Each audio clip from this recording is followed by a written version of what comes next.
আসসালামু আলাইকুম গাইস। এই হাঁটার পথে এক বাঙালি বড় ভাইয়ের সাথে দেখা হলো। তার কাছ থেকে শুনি যে কী আসে বিষয়, ইটালির কী অবস্থা, কতদিন যাবত আসছে। ভাই আসসালামু আলাইকুম। ওয়ালাইকুম আসসালাম। আসসালামু আলাইকুম। ভাইয়ের নামটা কি? মোহাম্মদ আরমান হোসেন। আপনি ভাইয়া কতদিন যাবত আছেন ইটালিতে? আমি ইতালি প্রায় 5 মাস ধরে ইতালিতে আছি আর কি। আচ্ছা, বর্তমানে কি অবস্থায় আছেন, কি খবর, কি আসে বিষয় বলেন। বর্তমানে আছি আলহামদুলিল্লাহ, মোটামুটি ভালোই আছি। আপনার কাজকাম কি ঠিকঠাক চলতেছে সব?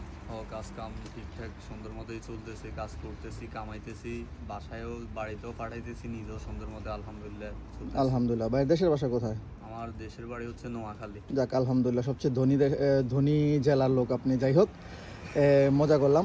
ভাই আপনি আপনার কাগজের প্রসেসিংয়ের ব্যাপারে একটু বলেন, কি পজিশনে আছে, কি আসে বিষয়। কাগজের প্রসেসিং বলতে আমি আসলে বাইলাইনে আসছি, তো আমি ম্যাসেডোনিয়া থেকে ইতালিতে গেম দিই আর কি। একটা সঠিক দালাল ধরে দালালের মাধ্যমে গেমটা দেওয়ার পরে আমি করছি আর কি, আসছি ইতালিতে। যাক যেভাবেই হোক আসছি আলহামদুলিল্লাহ।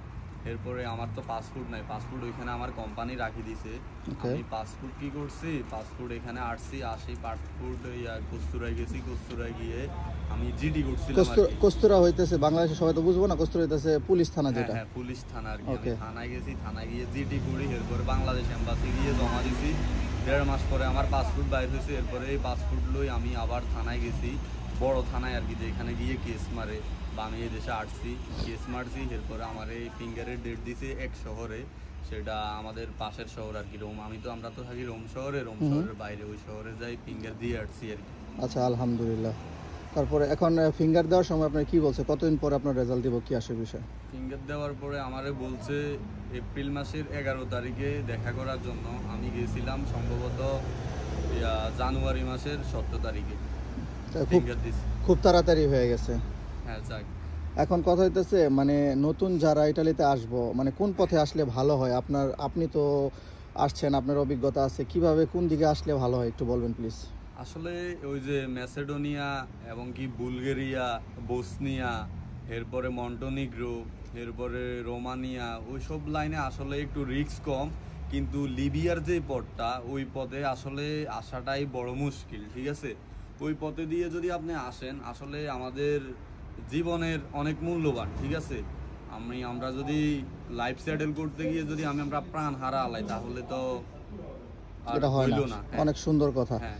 তো নতুনদের জন্য এটাই বলতে চাইতেছেন যে আপনারা ভালো ওয়েতে আসেন, আপনারা নদী পথে না আসেন, কারণ জীবনের মূল্য অনেক বেশি টাকা থেকে, তাই তো? এখন কথা হইতেছে, তারপরে এখন নতুন যারা আসতেছে কিংবা আসবো তাদের জন্য শুভকামনা। এটা কি আপনি একটু বইলা দেন যে ভাই যারা আসবেন তাদের ওয়েলকাম, এবং ভালো লোক ধরে ভালো প্রসেসিংয়ে আপনারা আগাইবেন, তাহলে আপনাদের জন্য ভালো হয়। নতুনদের জন্য কিছু বলেন আপনি। হ্যাঁ, আশা করি আসবেন, ভালো একটা দালাল ধরবেন, দালালের মাধ্যমে আসবেন আর কি। আমি আশা করি, বিশেষ করে এখন বর্তমানে যে পরিস্থিতি, এখন গেম দেওয়া আসলে অনেক মুশকিল। আমি আসছি এই পথে, তারপরে অনেক কষ্ট হয়ে গেছে। আর লিবিয়ার পথটা তো ঘুমন্ত সাগর, ওইটা তো আরও মনে করেন যে হার্ডলি আর কি, কারণ ওই পথে না আসাই ভালো। যাক ভাই, আপনার অনেক মূল্যবান সময় নষ্ট করলাম। আপনি সম্ভবত কাজে যেতেছিলেন, আপনাকে ডিস্টার্ব করলাম, কিছু মনে করেন। আর আপনি যেই সমস্ত ইনফরমেশন দিলেন, আমি মনে করি নতুন যারা ইটালিতে আসবে তাদের জন্য অনেক অনেক বেশি উপকারিত তারা হইব এই কথাগুলো শুই না। তো আর কিছু বলবেন ভাই? না, আর কিছু বলবো না, তবে যারাই আসবেন তাদের জন্য শুভকামনা রইল। আলহামদুলিল্লাহ, ইউরোপ লাইফটা খুব সুন্দর, বাংলাদেশ আরে অনেক ভালো আছে। যাক আলহামদুলিল্লাহ। তো আশা করি আপনারা একটু হলেও বুঝতে পারছেন। ইনশাল্লাহ নেক্সট ভিডিওতে নেক্সট কোনো বাঙালি ভাইয়ের কাছ থেকে আমরা অন্য কিছু শুনতে পাবো, এবং নেক্সট ভিডিওতে আপনাদের সাথে দেখা হবে ইনশাল্লাহ। আসসালামু আলাইকুম। আসসালামু আলাইকুম রহমতুল্লাহ।